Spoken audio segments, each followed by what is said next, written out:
miki so ne, ki yarda da ni zancen da nake kar ki faɗa mini yawo. Idan na faɗa ma kar da ka ji batun da nake maka so ne, a baki da daɗa ɗan kalma na so na kira ka da Yahudu.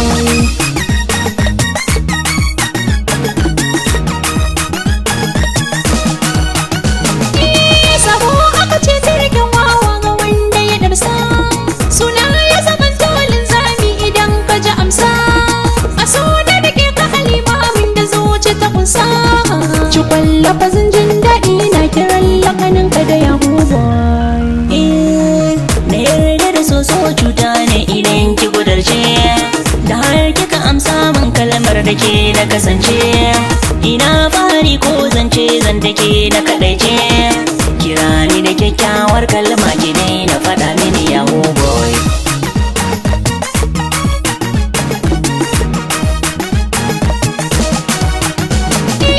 Kalar ka kalata min yi ɗai a kamanni, na gyala mazaje ba ni so su kula ni. A zuci ka buɗe inda za ka saka ni, amma uzuri zan so ka yi min na dinga kiran ka da Yahudu.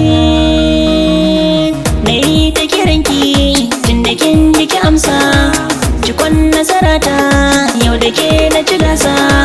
Da bar miki kaina karki yi mini wasa, ki ɗauke da fansa zan ruhi ki na faɗa mini yawo. Idan na faɗa ma kar da ka ji batun da nake maka so ne, a baki da daɗa ɗan kalma na so na kira ka da Yahudu.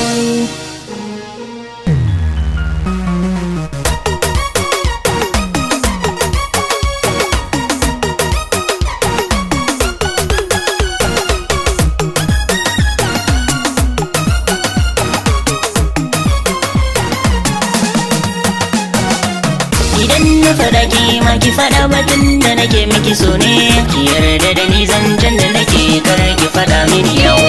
Ni dai asali na soyayya na san darajar ta, ta yadda ka bambana burin na yi maka keta. Ginin ta haɗin gwiwar ruhi mi mata bauta, to janin muje ni zan bi ka amsa na kira ka da Yahudu. Ki gane kalaman soyayyar ki zuciyar ba, ki daina shirin yin jayayya da na yi ki karba. Ginin da na yi wa harsashi ba zai yi tsayi ba, sai kin cire kunar ruhin da yau ta dasa shi da yau.